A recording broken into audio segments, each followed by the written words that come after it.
Muy buenos días a todos. Me presento. Mi nombre es Jennifer Beleño. Soy la profesora que los va a estar acompañando el día de hoy en la temática. Si ya comienza a las 7:30, era que teníamos un inconveniente con el micrófono, pero ya vamos a iniciar. Eh, Bueno, mi nombre es Jennifer Beleño Casarrubia, soy licenciada en Informática y Medios Audiovisuales de la Universidad de Córdoba. Tengo una maestría en Educación, saludos, en Educación con énfasis en Derechos Humanos. Tengo un recorrido en el área pública y en el área privada. En el área privada he trabajado en la universidad como coordinadora académica de un programa y también me he desempeñado como docente de la misma institución. El día de hoy espero compartir con ustedes, ya es la última clase, vamos a compartir un poco acerca de lo que es, ya, ya les voy a buscar la programación neurolingüística y si alcanzamos a abarcar un poquito más, vamos a hablar acerca del aprendizaje basado en problemas, el ABP. Entonces,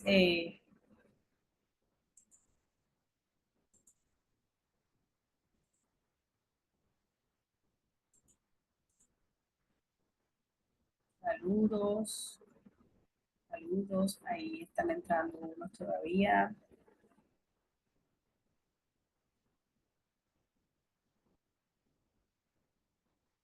Me puede ir contextualizando, diciéndome en qué universidades trabajan, dónde ha sido la experiencia, o dónde están teniendo la experiencia actualmente.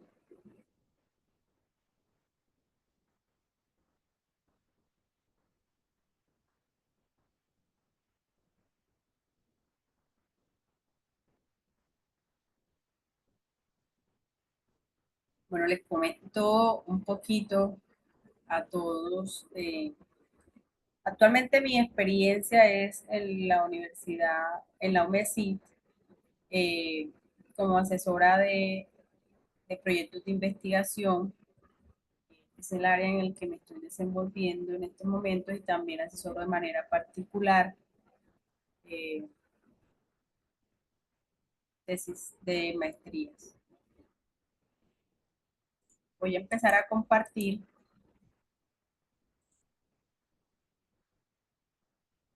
Si están por ahí, se fueron.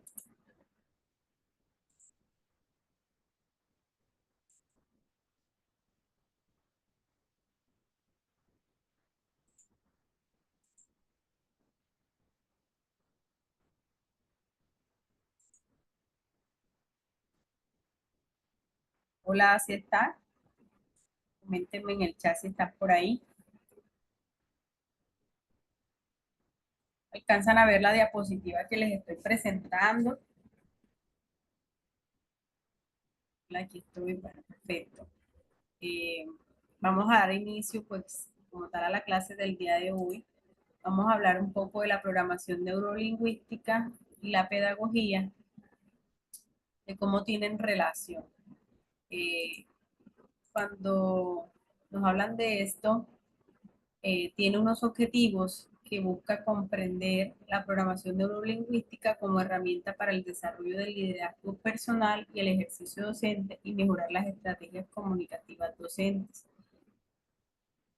Cuando llegamos al aula de clases, eh, en una institución educativa, ya sea, perfecto, sí, si me ven, si me escuchan, eh, un colegio muy diferente a lo que es una universidad. Y la forma en que nos expresamos hacia nuestros estudiantes, las experiencias que tenemos con ellos, definen mucho de lo que el estudiante va a obtener de nosotros y de cómo ellos van a estar dispuestos hacia nosotros. Entonces es ahí donde empieza esa programación neurolingüística a ser parte de ese proceso. Dice que identificar las diferentes los diferentes actos lingüísticos y utilizarlos de manera adecuada en el proceso conversacional, personal y pedagógico. Comprender las modalidades de hablar y aprender a usarlas en los momentos adecuados. Como docentes, cuando llegamos a una universidad, pensamos que ya lo sabemos todo, ¿cierto? Entonces, hay unos ejes temáticos que nos invitan a tener en cuenta que son la observación, el lenguaje y la conversación. Cómo estos tres factores influyen en la forma en cómo nosotros llegamos hacia nuestros estudiantes. Y nos muestran una imagen de que el cerebro es maravilloso. Todo lo que nosotros vamos a enseñar se encuentra ahí y también está relacionado con nuestros sentimientos, nuestros pensamientos, con todo. Cuando llegamos al salón de clases, desde nuestra actitud, ya estamos transmitiéndole al estudiante, ¿cierto? Si llegamos tristes, si llegamos aburridos, si llegamos cansados, todo influye en cómo nosotros le llegamos a ese estudiante. Entonces, están por ahí, saben un poco del tema, ¿sí? Ok. Entonces, esa maravilla del cerebro es que vamos a hablar el día de hoy. Dicen que el cerebro es triuno, triuno. Lo llaman triuno porque dicen pienso, que es la parte neurocortex, cerebro racional, siento, cerebro límbico, cerebro emocional y actúo, cerebro reptiliano y cerebro instintivo o de supervivencia. El cerebro tiene toda la posibilidad de salvarnos ante cualquier situación. Cuando tenemos miedo, cuando tenemos cansancio, todas esas señales nos las da el cerebro, ¿cierto? Entonces, es tres en uno, triuno. Eh, este señor nos dice que su teoría evolutiva, el cerebro triuno, propone que el cerebro humano es en realidad tres cerebros.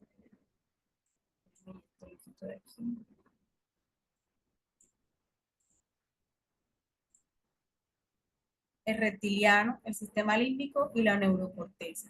Y acá les muestro de qué se encarga cada uno.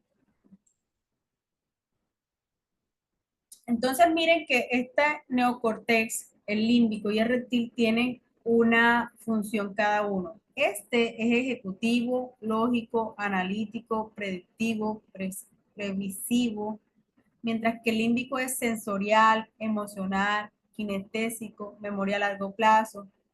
Y el reptil nos habla de la supervivencia, el instintivo, la dominación, la protección, reproducción. En el área de la docencia universitaria, nosotros nos enfrentamos a muchos retos. Eh, Dependiendo de cuál es nuestra función en la universidad, si somos docentes de tiempo completo, realizamos muchas actividades de tipo ejecutivo o que complementan nuestra labor dentro de la universidad. Y el neocortés lo podemos utilizar en ese momento. Igual también en el momento que estamos dando nuestras clases.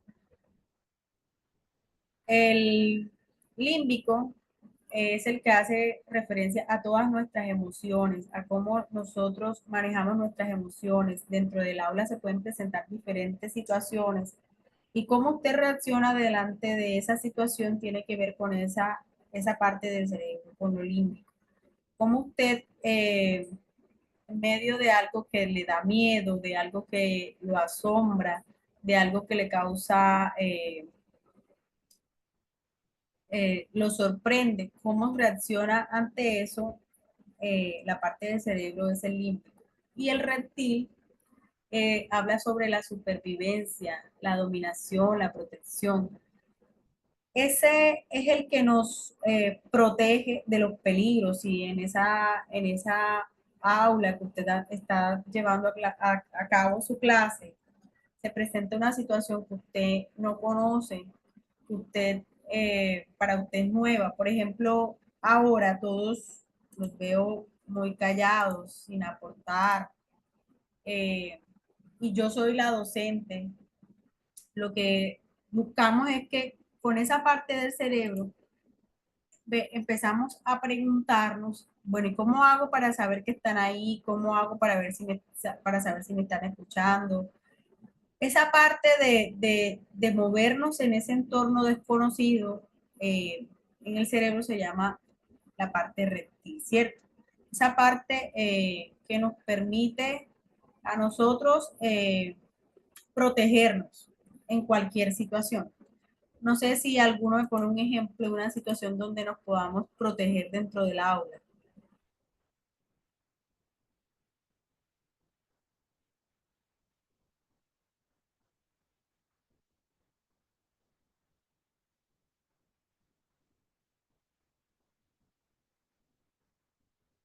¿Qué situación se les ha presentado donde requieran de protegerse dentro del aula?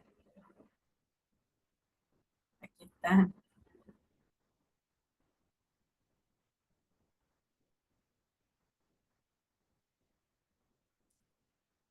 En mi caso, yo soy licenciada en informática y medios audiovisuales y verificar que se ha comprendido el tema, ¿cierto? Otra situación que se nos puede presentar en el aula, en mi caso, que soy licenciada en informática, usted llega al aula y puede encontrarse que un estudiante sabe más que usted, en el sentido de que el estudiante maneja mejor la aplicación que usted, que el estudiante conoce más de lo que usted está hablando, porque el estudiante de hoy tiene la posibilidad de estar inmerso en la tecnología y usted como docente se lo puede encontrar. ¿Qué haríamos en ese caso? Donde encontramos un estudiante con capacidad excepcional acerca de la temática que yo estoy trabajando. ¿Qué haríamos? ¿Quién me cuenta qué haría en ese caso? Llegó al aula de la universidad y encontró que hay una persona que sabe muchísimo de lo que usted va a tratar en su temática. ¿Qué hacemos? Ahí se activa de una vez cuál.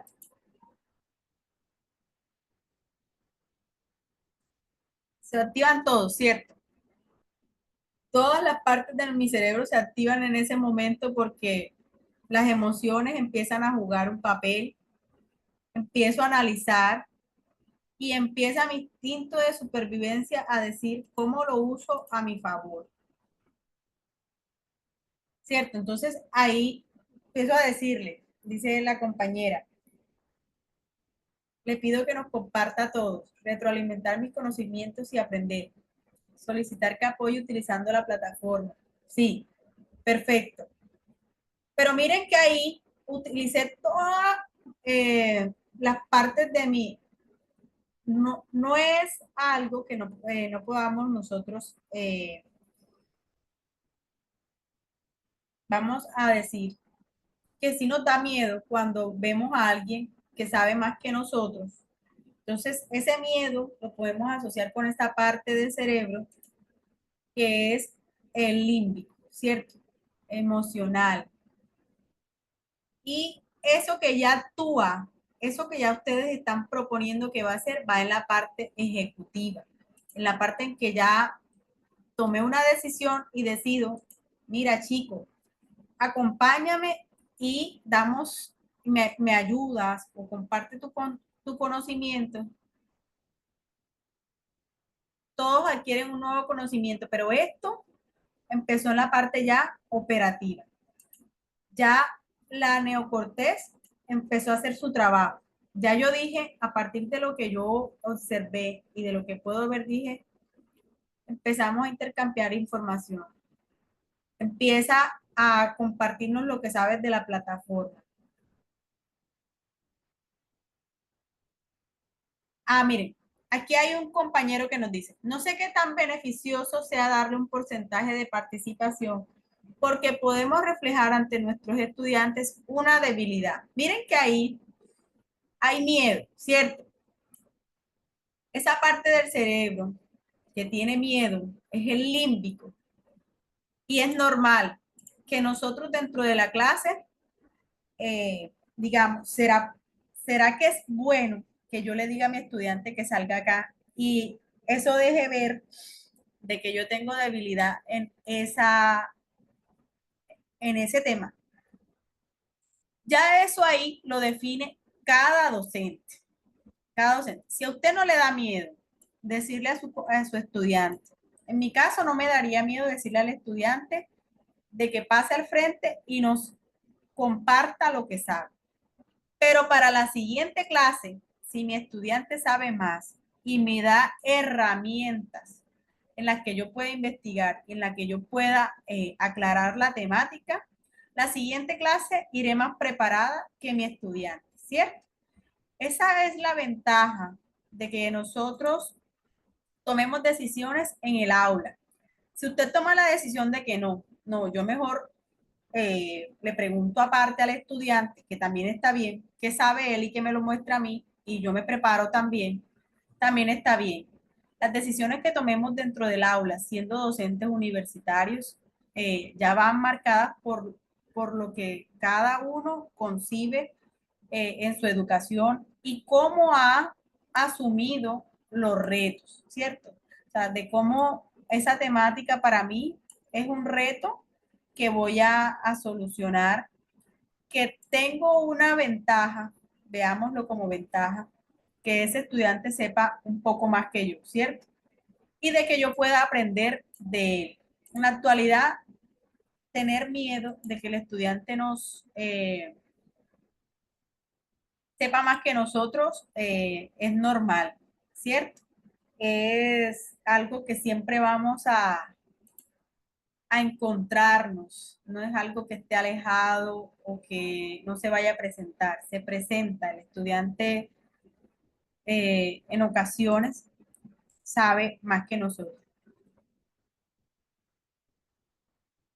¿Quién me dice qué haría en ese caso? La ventaja que puedo tomar es crear un contexto y que el estudiante ante su experiencia pueda explicarnos cómo utilizaría el conocimiento. Eso sería la participación que yo le daría.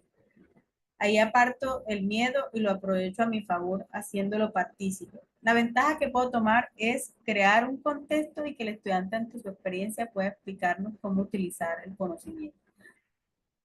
Ahí el profe Ricardo nos deja ver de que nosotros podemos acomodar la situación de tal manera de que yo tenga, yo siga teniendo el control.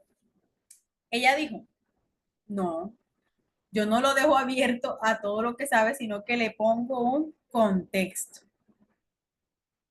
Ahí viene la operacionalidad, hacer su trabajo, ¿cierto? Lo ejecutivo, lo lógico.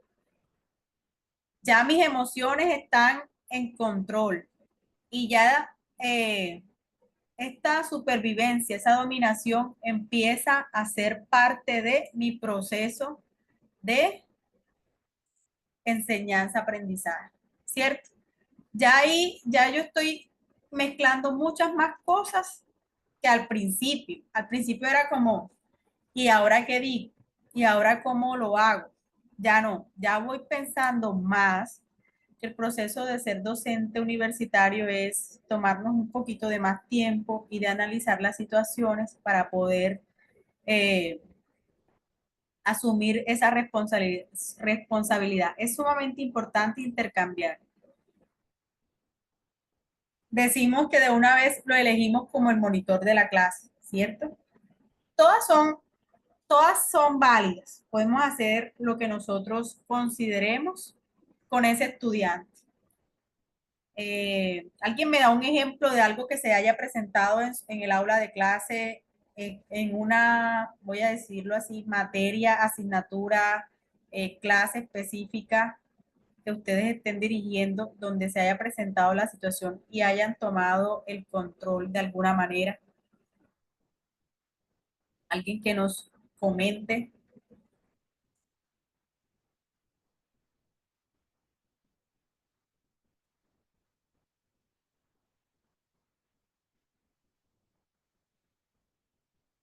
Sin miedo, sin pena. es un intercambio de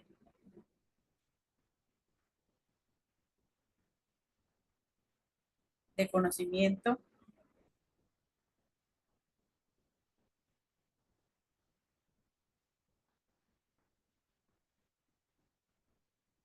Bueno, miren, este ejercicio que estamos haciendo, deja ver de que nosotros como docentes universitarios siempre tenemos que estar capacitándonos. Profe, yo dividiría a los alumnos, los que están más preparados y los que menos. Esto que acaba de decir profe de, el profe, la profe Olga, profe, de dónde de dónde es usted, profe Olga?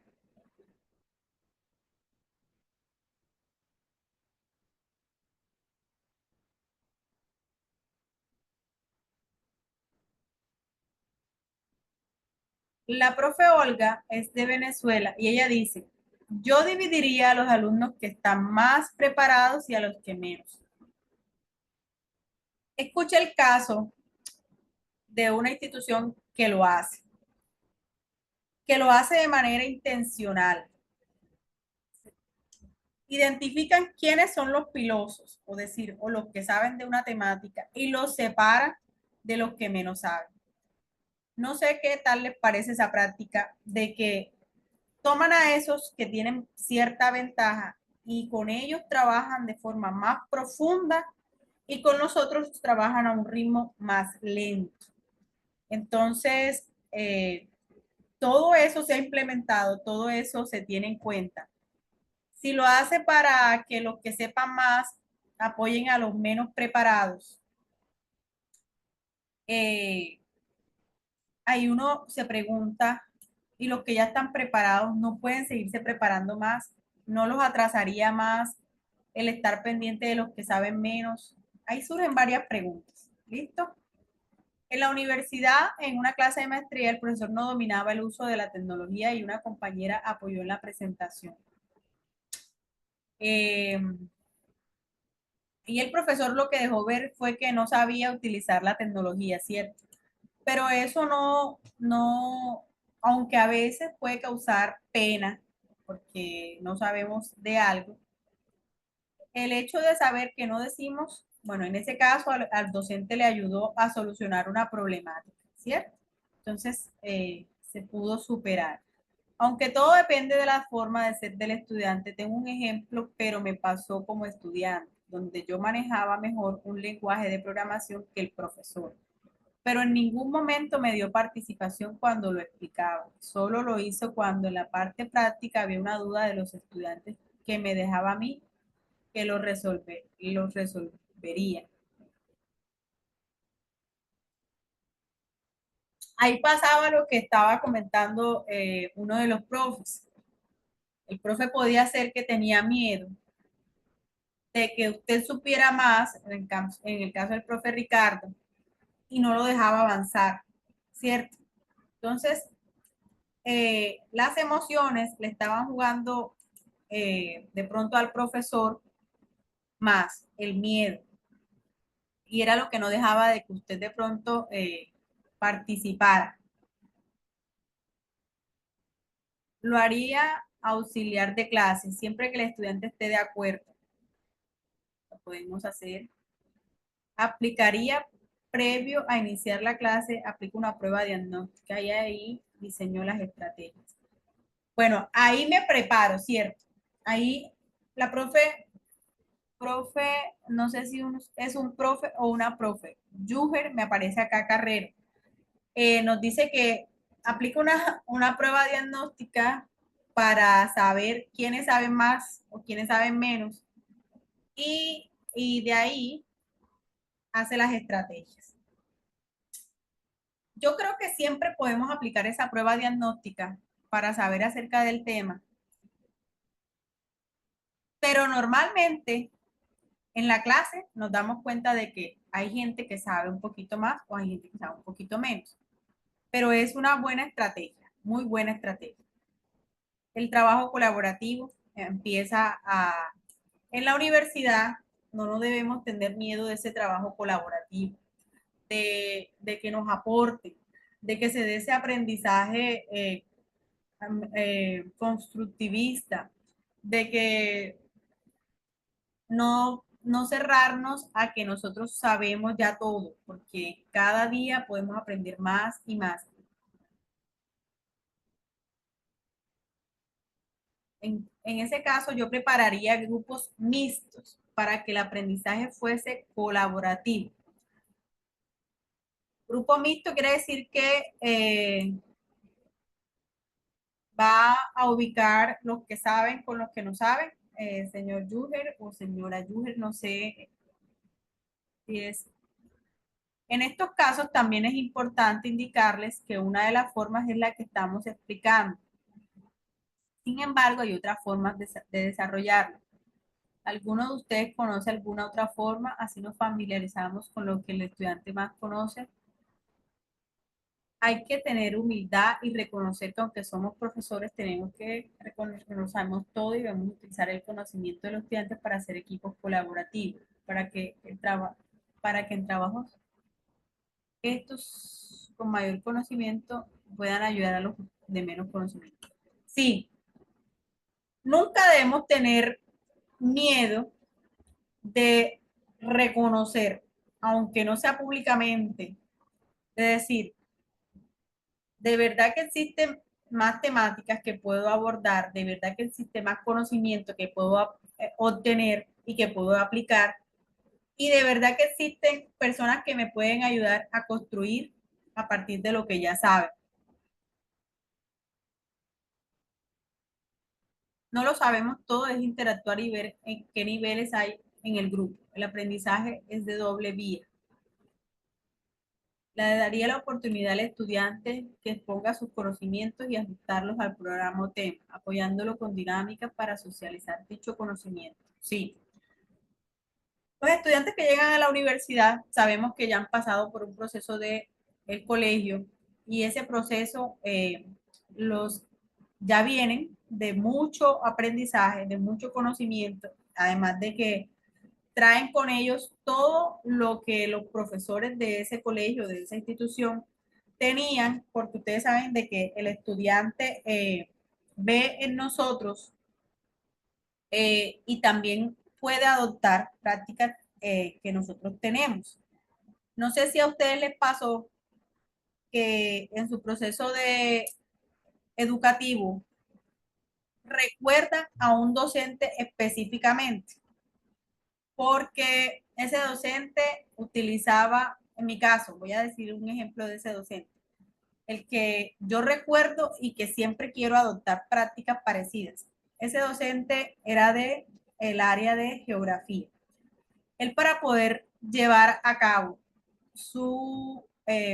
transmitir su conocimiento, él siempre primero nos llevaba a visitar lugares y de acuerdo a ese lugar, él venía y empezaba a hablar de la temática específica. Es decir, que él nos contextualizaba y además lo relacionaba con el conocimiento. A mí eso me marcó y me parecía maravilloso. Entonces, así como nosotros de pronto tenemos a un docente que recordamos por su forma de abarcar una temática o de temas, así también van a venir muchos estudiantes que van a replicar eso que vieron en el colegio. Siempre debemos poner una formativa para saber cómo vienen los estudiantes. Pienso que en un entorno universitario nuestros estudiantes tienen una percepción de superioridad, de conocimiento, y donde sus conjeturas pueden ser un poco duras o destructivas.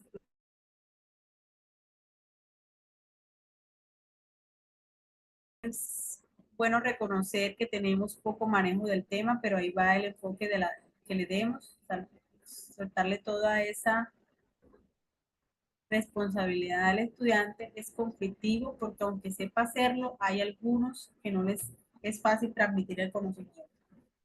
Sí, en el aula de clases se presentan muchos retos respecto al tema del señor Ricardo. Usted en el aula de clases, más en el en el ámbito de educación superior, usted se va a encontrar con muchos tipos de universitarios. ¿Por qué? Si a esa universidad llegaron estudiantes de la ciudad, de zona rural, todos van a tener un comportamiento diferente. Usted se va a enfrentar a, a muchas personalidades, a muchos estilos de aprendizaje. Vienen con mucho, puede que encontremos eso que él dice de que se creen superiores, pero para eso está la observación. Y para eso tenemos que nosotros pararnos y reflexionar acerca de qué queremos mostrar nosotros a esos estudiantes. Hoy en día el estudiante tiene muchas lagunas, como que no estamos haciendo el trabajo bien. Hay muchas fallas en conceptos básicos. Soy físico y a veces tengo que empezar de cero. Eh, yo voy a hacer un aporte con respecto al profe José Manuel. Mm, Él dice que los estudiantes tienen muchas lagunas. Yo considero que esas lagunas que se están presentando actualmente tienen que ver con el uso indiscriminado de la tecnología. Voy a explicar. El estudiante hoy en día utiliza mucho el celular y presta muy poca atención. No siempre, no hablo de todos, pero esos estudiantes que están como divagando, como que hay que siempre devolvernos al principio. Son estudiantes que han perdido esa capacidad de concentrarse en lo que se les está pidiendo. Yo como informática lo atribuyo al uso indiscriminado del celular, yo, pero eso es una opinión mía. A mí me pasó como con dos estudiantes, como dos veces como estudiante. No, a mí me pasó como estudiante dos veces. Soy especialista en metodología de la investigación y una profesora se dio cuenta que yo manejaba tanto la metodología cuantitativa y cualitativa y paradigmas y enfoques de investigación. Y me pidió una vez que yo explicara esa parte, pero luego en cada clase yo sentía que no me dejaba que yo hablara mucho y me cortaba. Y ella continuaba como para que yo nos resaltara más que ella y luego me callé y opté por no hablar. Mientras que otra profesora, al darse cuenta de mis conocimientos en cada clase, me pedía que yo reforzara las clases, eran muy amenas e interactivas, y esta doctora se fue muy humilde, lo hizo, y lo que hizo fue reconocer los conocimientos de otras clases, de otros, para que las clases fueran más entendibles. La profe Yenelis Ramos nos hace una aclaración que es importante. Eh, me interesa porque yo también me considero investigadora y en la investigación nos encontramos con personas muy prepotentes que les cuesta reconocer que tienen desconocimiento de una temática. Y la forma de ocultarlo es como ella dice, no dejando que el otro opine o dé su punto de vista sobre eso. Entonces, ahí lo que hace el docente cuando hay alguien más, alguien que sabe un poco más que usted, es perderse de ese conocimiento. Entonces, ahí es cuando debemos replantear qué puedo tomar yo del otro y qué no. Es un tema que yo siempre también he mencionado respecto a la investigación y es la humildad.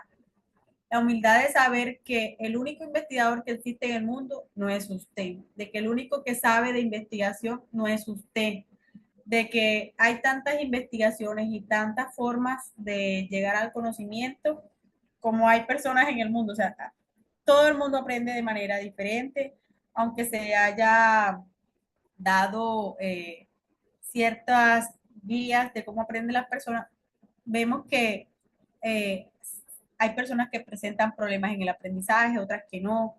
Entonces, en, cuando dirigimos una clase, vamos a encontrarnos con todo eso. ¿Listo? Voy a avanzar un poquito. La función de nuestro cerebro se basa en eso, en sobrevivir.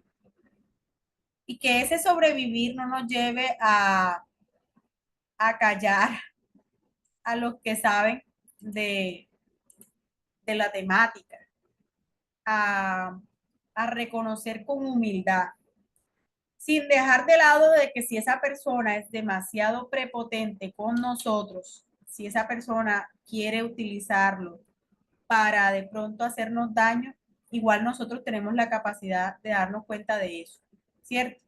De si ese estudiante viene con mala intención hacia mí, yo lo puedo identificar de inmediato. Pero si no, yo puedo usar ese conocimiento que tiene el estudiante y podemos tener en cuenta todo lo que han dicho los profes. Yo lo pongo como monitor, yo puedo hacerle una evaluación aparte y determinar qué sabe y qué no sabe, cómo puedo usar ese conocimiento que él tiene. Si me menciona temas que yo no conozco, puedo de una vez investigar a fondo y ampliar la temática. Eh, entonces, es ahí cuando el docente debe asumir. Y otro es la adaptabilidad. Nos puede pasar de que lleguemos a una universidad donde los estudiantes sepan muchísimo o que los estudiantes sepan muy poco. Entonces es cómo nos adaptamos a ese mundo. Por ejemplo, si somos docentes en una universidad donde contamos con pocos recursos tecnológicos y llegamos a una universidad donde cuentan con todos los recursos y obviamente los estudiantes tienen un conocimiento avanzado, es cómo me adapto yo a ese nuevo entorno, cómo yo tengo en cuenta todo eso que se me va mostrando. Ese es un ejemplo que yo doy desde mi área de tecnología.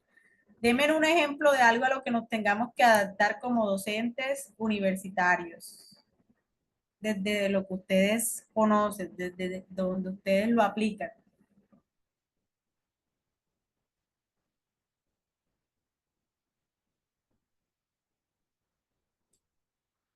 Algo en donde se tengan que adaptar.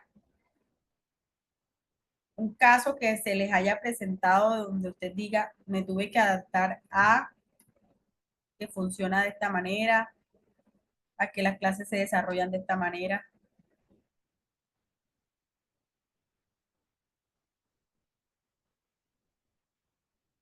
Ninguno se me fueron.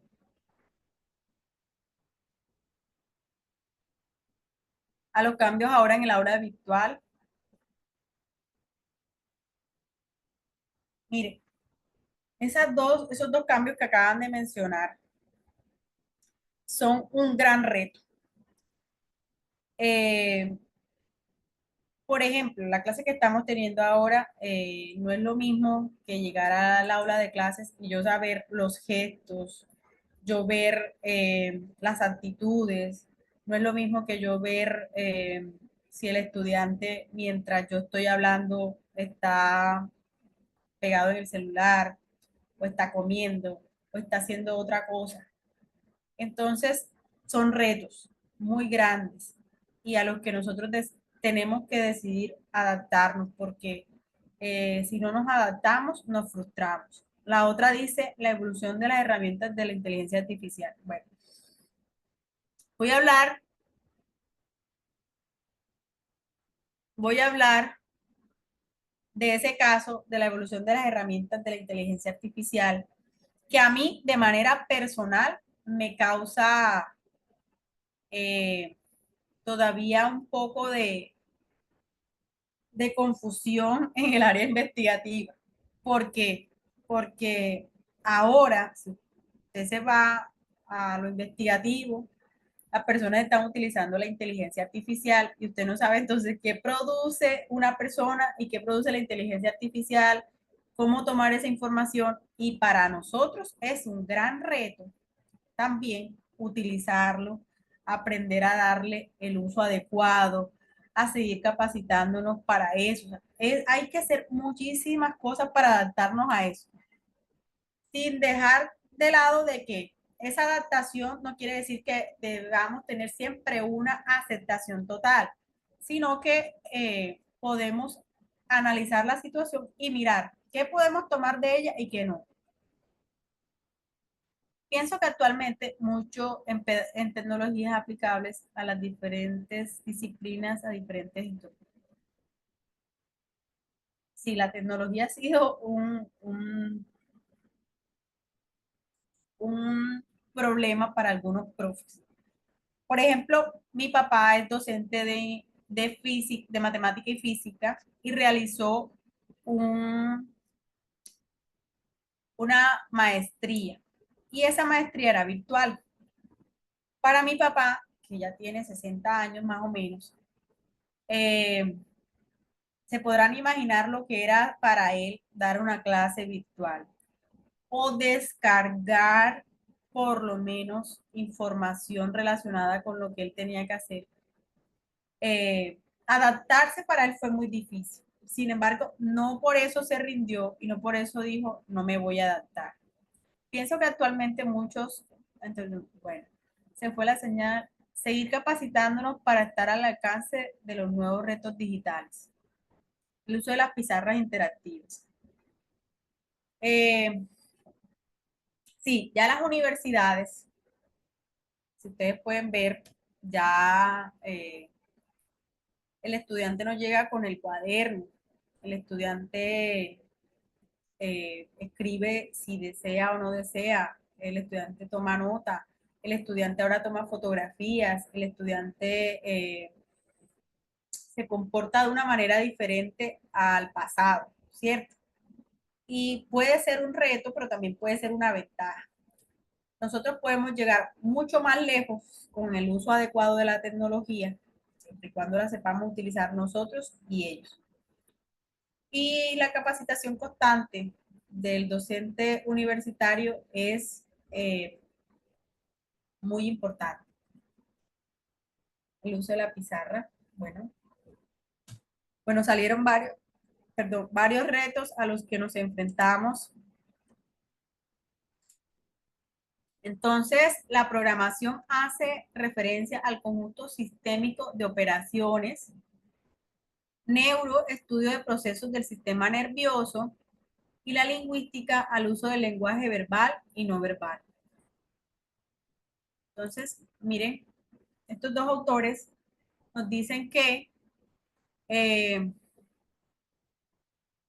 Blander y Grinder, 1980, dijeron su estudio fundamentalmente en dos direcciones, como proceso para descubrir los patrones de comunicación, para sobresalir en determinadas experiencias y como una forma exitosa de pensar y comunicarse tomando como modelos personas exitosas.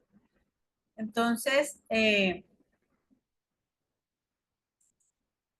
nos dicen que el lenguaje ordena los pensamientos y conductas para comunicarnos con el mundo.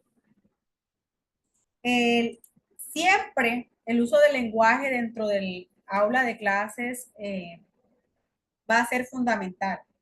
Nuestros gestos, nuestra disposición, como les decía al inicio, eh, tienen mucho que ver a cómo nosotros llegamos a los estudiantes y cómo el estudiante, a partir de todo ese lenguaje, de todos esos pensamientos, esas conductas, adquiere, se dispone o se predispone a nuestras temáticas.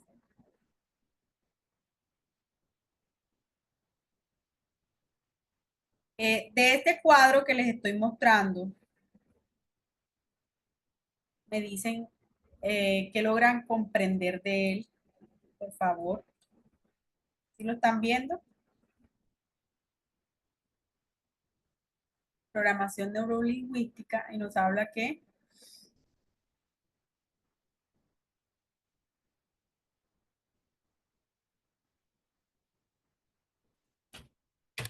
de manera general de todo lo que es la programación neurolingüística.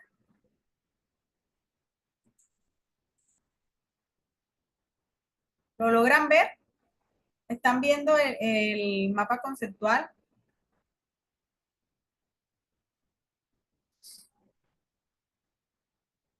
Sí.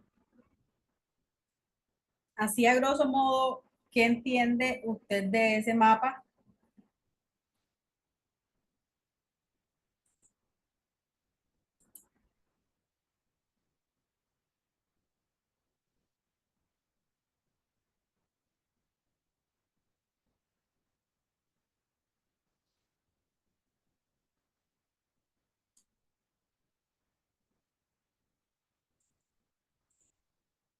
Pienso que la necesitamos hoy para hacer cambios favorables en nuestra vida porque todo cambia.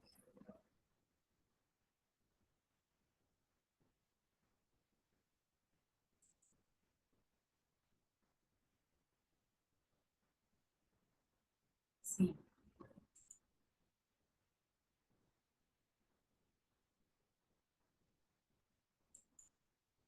Miren, nosotros como docentes,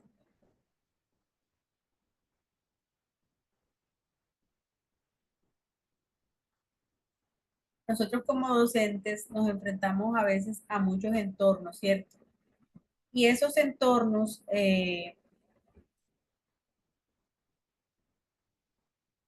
describen los patrones de comportamiento y comunicación del ser humano. Esos entornos, como les decía, pues, podemos encontrarnos con estudiantes que requieran de que nosotros hablemos con más autoridad o con menos autoridad, es decir, con menos, eh, que nos paremos ahí frente a ellos con mucha seriedad y hay otros que van a permitir que nosotros de pronto tengamos cierta flexibilidad a la hora de estar con ellos. Todo depende.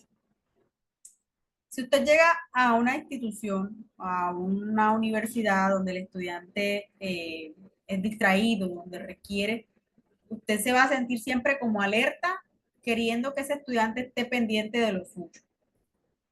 Aunque las clases en la universidad no requieren de que usted, si el estudiante no aprendió, no debería ser así, pero si el estudiante no aprende, se supone que el estudiante va con la disposición de aprender, pero si el estudiante no aprende, no depende siempre del docente, sino también de la actitud del estudiante. Pero nosotros influenciamos mucho la atención que tiene el estudiante en mi clase, ¿cierto? Si el estudiante llegó a una clase, que pasa mucho en las universidades para que lo tengan en cuenta, un estudiante decide entrar a la clase de, voy a poner un ejemplo, de matemáticas, pero decide que él no va a entrar a la clase de informática porque en informática no le gusta como el profesor da la clase. ¿Les ha pasado que quieren ingresar a la clase de tal profe, pero a la de otra no? ¿Lo han visto? ¿Han visto el caso? Sí. Eso se presenta porque si usted le pregunta al estudiante, ¿y por qué vas a la clase del profesor de matemáticas y por qué no vas a la clase del profesor de tecnología, un ejemplo? Le va a decir alguna razón. Voy a decir unas, si fuera yo. Lo que pasa es que el profesor de matemáticas utiliza ejemplos, hace juegos. Lo que pasa es que el profesor de matemáticas me pregunta si yo he entendido o no he entendido. Lo que pasa es que el profesor de matemáticas eh, me permite analizar lo que estoy haciendo. En cambio, el profesor de informática va, da su clase, da paso a paso, pero yo no entiendo nada. Entonces, ¿dentro de cuál se ubicaría usted de esos dos profesores? ¿Y cuál quiere ser usted? El profesor, el primero que utiliza una metodología que al estudiante le llame la atención o el segundo con una metodología que al estudiante no le llame para nada la atención. Entonces, no es, ahí es cuando esta diapositiva que les estoy mostrando empieza a jugar a favor del docente, de esa programación que tiene. de esas emociones, de esa forma, de ese lenguaje, de ese comportamiento, de esa actitud con la que llega. Si es un docente que planea su clase, si es un docente que antes de llegar allá se pregunta, ¿será que con esto que yo llevo el estudiante va a aprender? ¿Cierto?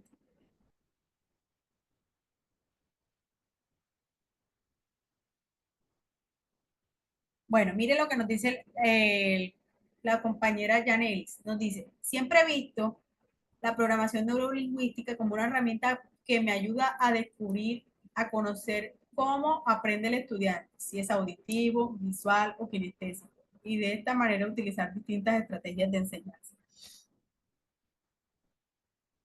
¿Qué dicen los demás compañeros? ¿Cómo usted determina cuáles son las estrategias que va a utilizar en el aula? Teniendo en cuenta su conocimiento o cómo aprende el estudiante.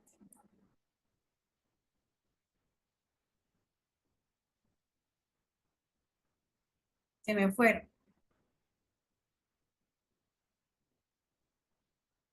las dos cosas. ¿Alguien más?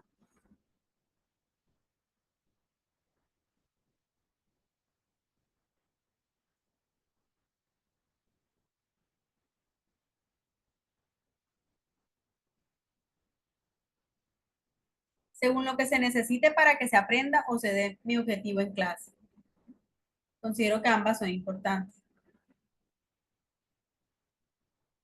los dos, o cómo aprenden. Debemos conocer a nuestros estudiantes, sus hábitos y costumbres y definir nuestra estrategia. Y la sutileza del aprendizaje o reacción del cerebro del ser humano, de cualquier ser, es inmenso. Muchos siglos se ignoraba todo eso o se le atribuía a ciertas élites. Ahora la neurociencia, la neurolingüística o la neuroeducación tenga espacio académico es un avance grandísimo en la formación de la nueva sociedad, de la sociedad del futuro. Todas son complementarias. Bueno, miren que sí es importante lo de la neurolingüística y de cómo el estudiante, si yo tengo en cuenta todo eso, mi estudiante puede tener la ventaja de aprender mejor si mi aptitud, mi forma de buscar herramientas va enfocado hacia él o no. Por ejemplo, voy a poner un ejemplo. Hay estudiantes que, como dice la compañera, aprenden dibujando. Entonces, yo como docente, ¿será que en algún momento tengo en cuenta el dibujo para enseñar? ¿Será que yo dentro de mi formación tengo en cuenta que mi estudiante aprende hablando, que él se escucha y cuando se escucha llega a conclusiones? ¿Será que yo tengo en cuenta que mi estudiante es muy callado y le da pena expresarse en público, pero a la hora de redactar es muy bueno? ¿Será que yo estoy permitiendo en el aula todo este tipo de aprendizaje? Pienso que en cada tema siempre debemos cumplir o trazarnos un objetivo.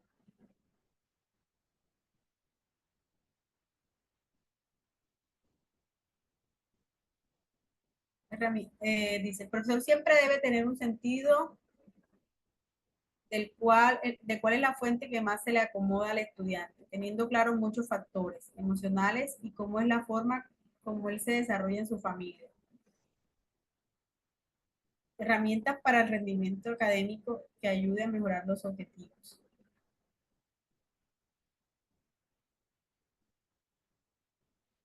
Miren, cuando me mencionan dentro de la universidad saber acerca de la familia del estudiante, de los estudiantes, nosotros antes no nos preguntábamos, voy a decir antes, de dónde vendrá este estudiante y qué es lo que cómo, cuál ha sido ese entorno donde se ha desarrollado, ¿cierto? Ya hoy, antes de nosotros llegar a un aula de clases, ya vamos pensando, pues no sé si ustedes, ya hoy vamos pensando en cómo se ha formado a través del tiempo ese estudiante, cómo ha sido tratado en casa, si ese estudiante es retraído, eh, qué lo hace ser retraído, ¿cierto? Eh, el estudiante que no habla en clase ya no lo asumimos como el estudiante que no entiende, o el estudiante que nunca aporta, el estudiante que llega a clases y a veces es callado, eh, tiene ciertos patrones de comportamiento que fueron adquiridos durante su infancia o con su familia. Y ya nosotros como docentes no debemos hacer aparte cómo viene ese estudiante, ¿cierto? Cada quien obviamente desde el área donde se desempeña, cada quien desde lo que ha aprendido. Que hay entornos que son difíciles de comprender, sí. Ese estudiante retraído no nos va a contar que tiene problemas en casa. Ese estudiante retraído no nos va a contar que de pronto no vive con sus papás. Pero nosotros a través de la observación podemos mirar y saber que ese estudiante aprende de una manera diferente. Eh, Ahí entonces entran en juego los trabajos escritos. Muchos profesores, eh, si voy a poner un ejemplo, si es de programación, voy a hablar de programación, tienen en cuenta cómo realizan los ejercicios en clase, pero nunca dejan un trabajo para casa.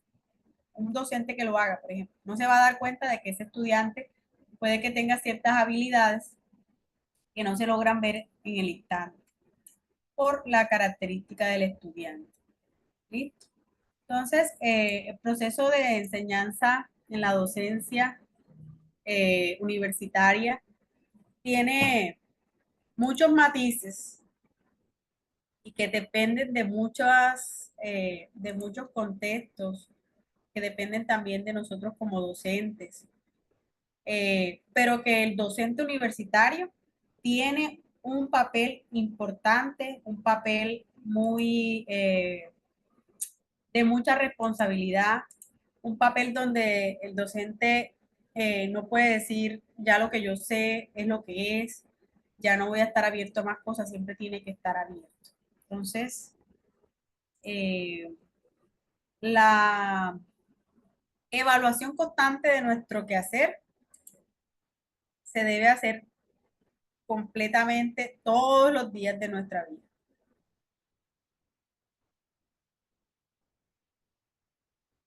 ¿Listo? Entonces aquí les voy a mostrar unos ejemplos de lo que es la realidad y la percepción. Entonces, en esta que están observando, me dicen su opinión, por favor.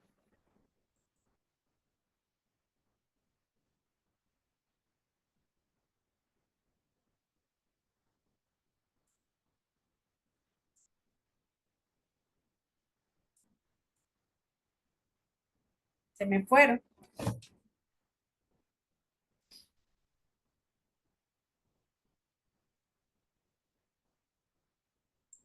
Dice, el mapa no es territorio.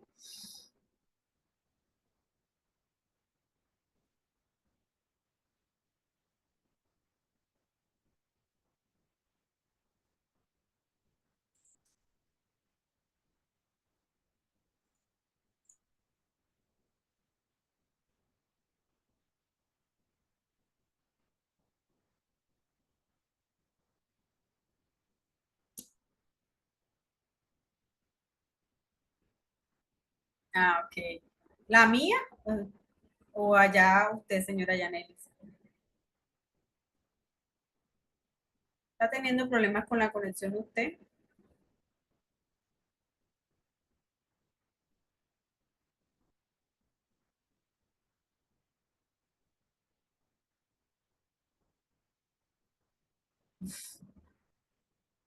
Yo creo que yo no he tenido problemas con la conexión en ningún momento. Yo, pues. Bueno, miren las percepciones de diferentes profes. Dice, los libros ya no son solo el sitio para buscar información y aprender, tenemos muchos más. Dice, todo es importante y como tal, el buen uso del lenguaje es esencial en el aula. Dice, el mapa es el instrumento que me dice cuál es el territorio y sus delimitaciones.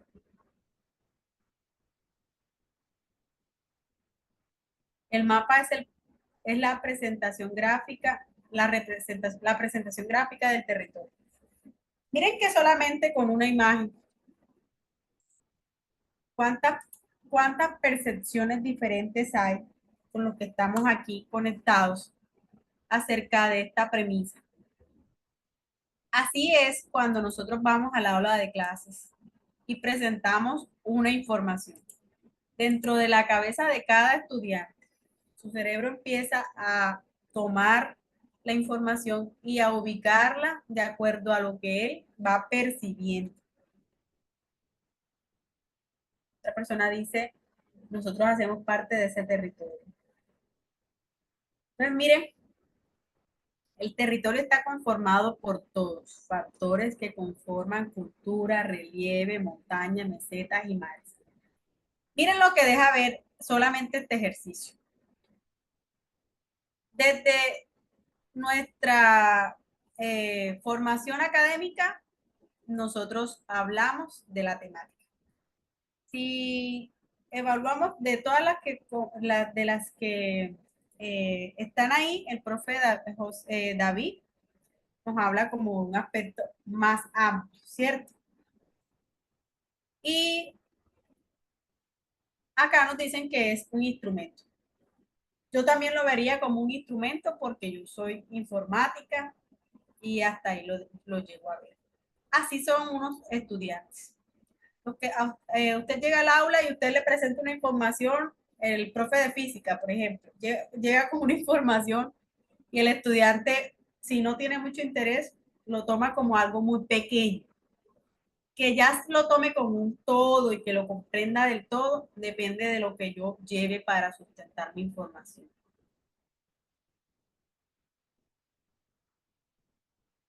Listo, voy a poner otro ejemplo.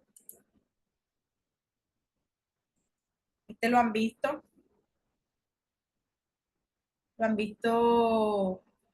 eh, alguna vez.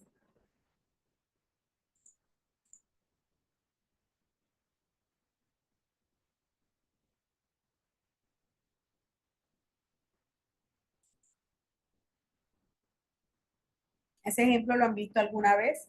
Sí, cierto. Es muy conocido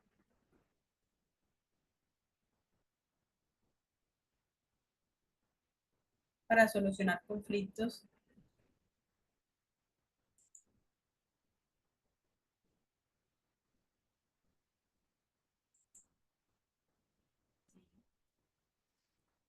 Eh, Pasa mucho que lo que nosotros conocemos, en ocasiones creemos que el otro lo tiene tal cual en la cabeza.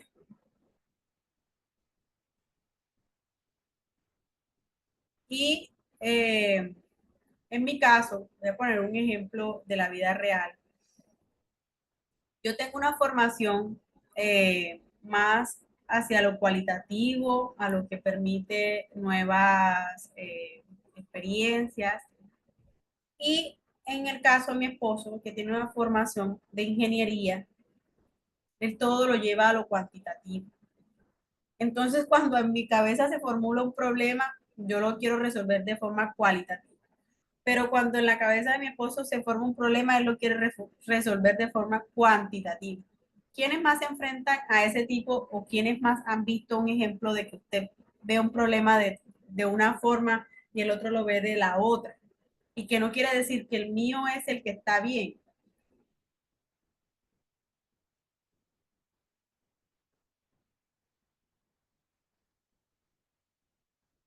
Dice el señor Néstor, Todo en la vida está ligado a mi percepción, así como la sabiduría. No solo es saber, sino más allá de comprender de una forma holística. Está ligado a la percepción, a cómo yo a través del tiempo he ido aprendiendo. Frente a una realidad se tienen diversas percepciones por parte de los observadores. Las cosas se interpretan desde diferentes posiciones, aunque la figura sea la misma. 6 es para 6 es para 6 es para el otro 9. Yo, doctora, me pasa a mí con mi esposo, ¿cierto? Pasa en casa. Nos pasa en casa con una sola persona. Se podrán imaginar cuando llegamos a una universidad donde hay 15, 20, hasta 30 personas en el aula. Siempre nos ocurre a los ingenieros. Les ocurre, siempre. Usted tiene una conversación con un ingeniero y usted dice, piensa raro, si usted no tiene su misma formación. Pero si tiene su misma formación, tiende a identificarse con eso que está diciendo. Exacto. Miren, en el ámbito de la educación, nosotros nos vamos a encontrar, con, por ejemplo, hay el que le gusta aprender pintando y hay otro que dice, no, yo pintar no, ¿cierto? Y no quiere decir que como yo no aprendo pintando, lo mío sea lo correcto y que como él aprende pintando es lo incorrecto. No puede ser, ¿cierto? Entonces, así nos pasa en todos los ámbitos de la educación a nivel de universidad. El estudiante llega con muchas formas de ver la vida, el estudiante llega con mucha información desde casa, desde sus amigos, desde los profesores, y así como él fue enseñado, así va a comportarse acá y va a ver la información.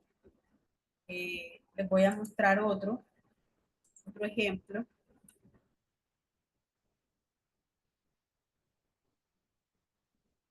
Bueno, bueno, en esta pregunta nos dicen que, ¿cuál es la realidad del estudiante? A esa realidad es la que tenemos que nosotros identificar, ¿cierto? Nosotros, a lo que vemos al estudiante, pues vamos a ver un ejercicio. Dice ejercicio que se llama el escudo. Y me muestra dos escudos que tienen, el de la parte derecha tiene 1, 2, 3, 4, 5 y 6. Y nos dice, voy a ampliarlo para que lo vean. Colocar cuáles han sido los acontecimientos más importantes de tu vida, es decir, aquellas situaciones vividas positivas o negativas que han dejado una huella y que permitieron aprender, reencuadrar, realizar cambios.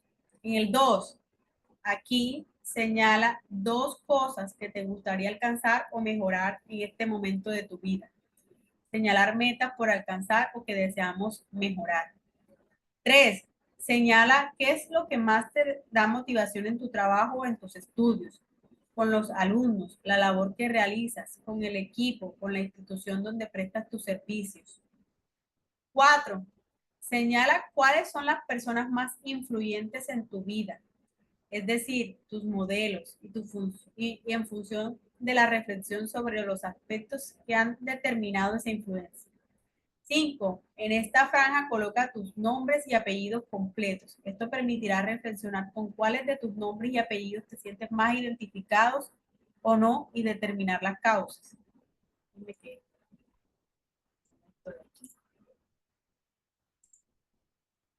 Y en el último nos dice, responde, de no estar aquí, ¿dónde te gustaría estar? ¿Qué te gustaría haber sido? Esas preguntas las van a responder ustedes de manera personal. Esperen un momento. Las responden de manera personal y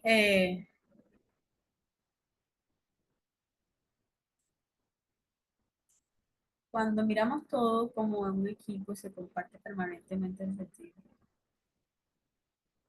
Esta, eh, esta diapositiva, este ejercicio, nos permite a nosotros hacer como una valoración de cómo nosotros estamos eh, en el aula de clase, en una universidad, y de qué es lo que estamos buscando y de qué nos llevó a estar ahí y de cuáles son nuestras metas y de cómo es nuestro quehacer docente. Entonces nos invita a unas reflexiones. Dice, cada ser humano tiene su propio mapa. Usted mira la vida de dos personas, aunque sean hermanos, usted se va a dar cuenta de que esas dos personas son totalmente distintas, de que aprenden diferente, de que tienen gustos distintos, ¿cierto? Pues cada ser humano tiene una forma de ser definida y lo hace porque ha vivido experiencias totalmente diferentes a las nuestras. Las personas con autoestima alta están cada vez más estableciendo contacto efectivo consigo mismo y con los demás. La programación neurolingüística sostiene como principios las personas tienen todos los recursos para realizar los cambios deseados.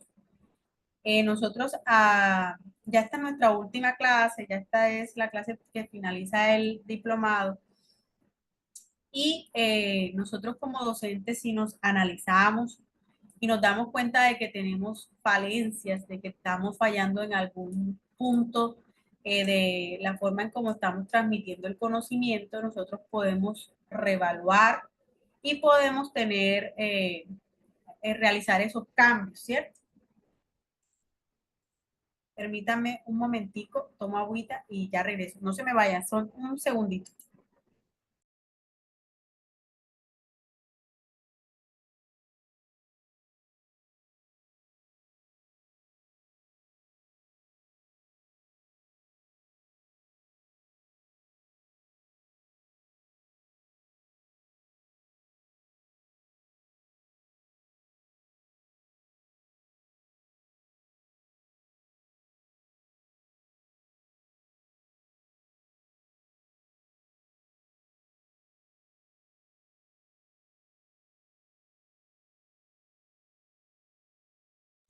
Ya estoy aquí. Cuando nosotros estamos en el quehacer docente, muchas veces nos quedamos, adoptamos unos comportamientos que de pronto no son los más adecuados, pero nosotros podemos retomar el camino y evaluar nuestro quehacer. Como consecuencia, la persona con más alternativas tiene mayor control de sí mismo para la toma de decisiones. Era lo que pasaba al principio. Nosotros, cuando dominamos nuestras emociones, nuestra forma de pensar, nosotros tomamos mejores decisiones. Entonces, ahí sabemos enfrentar mejor el miedo, ahí sabemos cómo abordar a un estudiante que sabe más que nosotros, ahí sabemos cómo actuar frente a una situación desconocida y también aprendemos a buscar soluciones eh, con ayuda de otros. La importancia de establecer los límites en la relación, las expectativas que espero yo de ti, que esperas tú de mí. De esta manera se evita las 10 invasiones en la relación y se promueve la determinación de los límites a fin de evitar, perdón, esta me quedó incompleta, a fin de evitar conflictos, ¿cierto? Entonces, este ejercicio, te lo voy a dejar aquí un momentito para que lo sigan leyendo y hagan esa reflexión. La clase de hoy va hasta las 10:30, ya nos quedan, son 5 minuticos de clase. Espero que esta conversación, esta clase haya sido para ustedes de mucho aprendizaje, que puedan seguirla trabajando de manera independiente, ampliando esa información y que la tengan en cuenta de ahora en adelante en todo lo que ustedes desarrollan como docentes universitarios. Quiero saber si les fue de utilidad, si se sintieron bien, si van a seguir mirándola. Yo el escudo lo invertiría, perfecto. Eh, el escudo lo puede invertir como usted quiera. Lo importante es que lo lleve a hacer esa reflexión, porque muchos llegan a la docencia universitaria. Si lo invertimos, empieza de dónde hacia dónde, profe. Desde la 6 hacia arriba,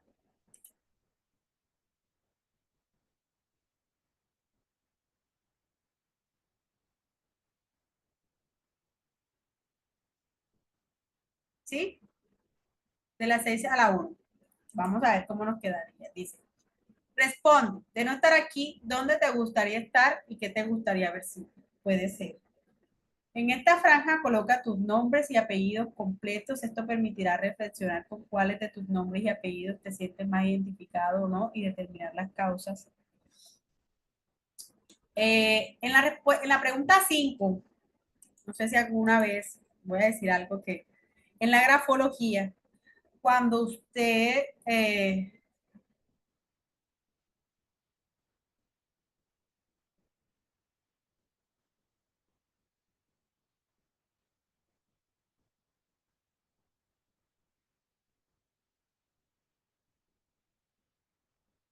cuando usted se identifica más, estoy leyendo los comentarios, cuando usted se identifica más o usted le gusta colocar solo el apellido paterno, eso tiene una connotación importante, es decir, o si usted escribe todo su apellido, el apellido de su mamá, es que usted tiene una buena relación con su mamá. La grafología hace esos análisis.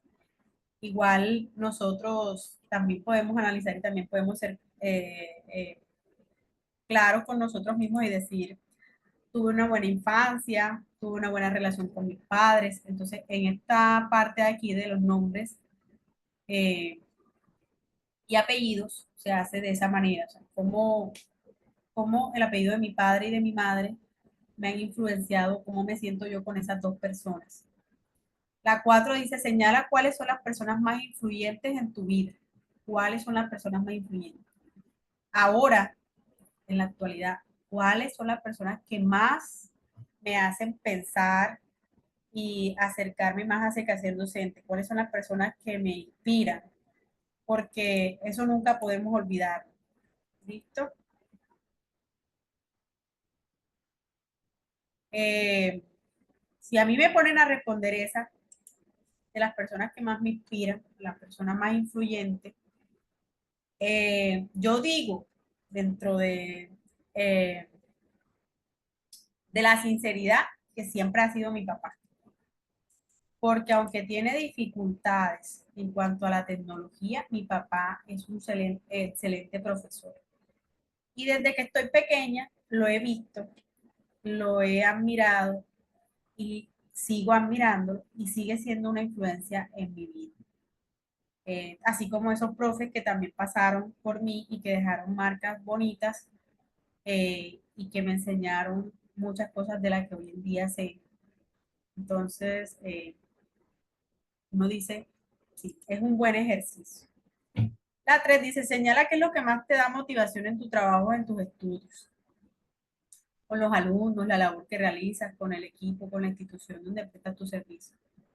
Mire, eh, cuando estamos en la universidad, ya se nos acabó el tiempo, cuando estamos en la universidad vamos a encontrar que hay estudiantes con capacidades excepcionales, no solamente en el área que nosotros impartimos, sino con el área en que ellos, con cualquier área.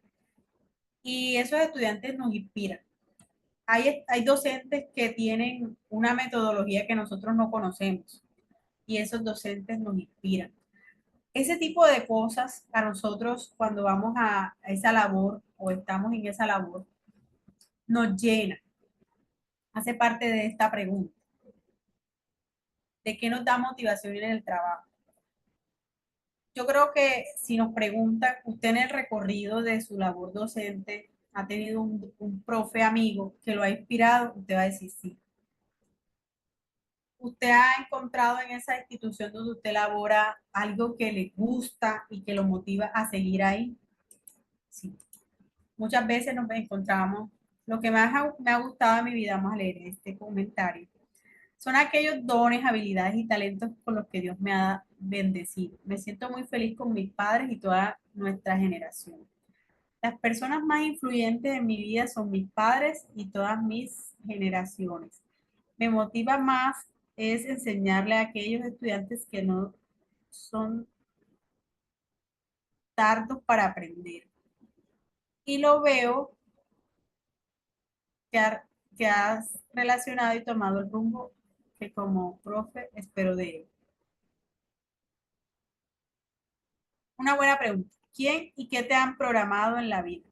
Perfecta, ¿cierto? ¿Quiénes nos han programado? Porque estamos programados. Estamos programados para, si a usted se le presenta una discusión, está programado para reaccionar. Usted puede decir, si en este momento se presenta una pelea, una disputa, yo sé cómo voy a reaccionar, ¿cierto? Usted sabe, yo me voy a poner iracundo, yo me voy a poner rabioso, yo me voy a poner, eh, eh, yo hago caso omiso, un ejemplo. Yo no presto atención a esa pelea, ya cada quien sabe cómo reacciona ante ciertas situaciones. Entonces, ¿y de dónde vienen esas situaciones? Si usted hace ese análisis, usted dice, eh, yo lo he aprendido de tal persona, porque yo reacciono así como reacciona mi mamá, un ejemplo, ¿cierto? Me han influenciado mucho estudiantes con gran impacto de inclusión social, docentes allegados y de mi institución. He visto cosas enriquecidas para aprender en mediación de conflictos, pero también algunos desacuerdos en su pedagogía y custodia del menor, lo cual ha impulsado a no quedarme solamente con la enseñanza en colegio. Cuando nosotros encontramos profesores con los que no estamos de acuerdo, que también se presentan, que también causan un poquito de controversia con nosotros, también se presenta eso de que podemos mediar y que con nosotros con el ejemplo podemos enseñar. Eh, nosotros como docentes siempre estamos expuestos a que nos miren. Ya son las 10:30, los debo dejar. Eh, es un gusto haber compartido con ustedes, que la temática les haya gustado, que se sientan a gusto y que hayan podido hablar de manera abierta conmigo. Espero que tengan un gran día y que recuerden que hablaron con Jennifer Beleño el día de hoy y que sigan pues profundizando más en el tema y que hagan el ejercicio de lectura. Que tengan buenos días.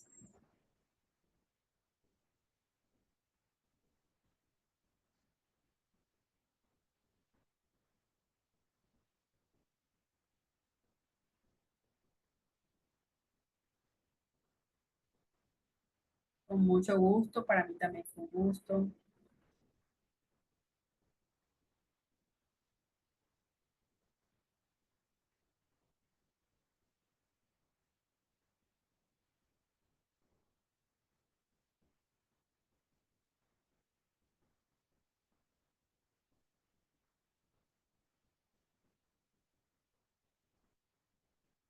Sí. Igualmente para mí un honor haber estado con ustedes. Lástima que fue una sola clase. Igualmente.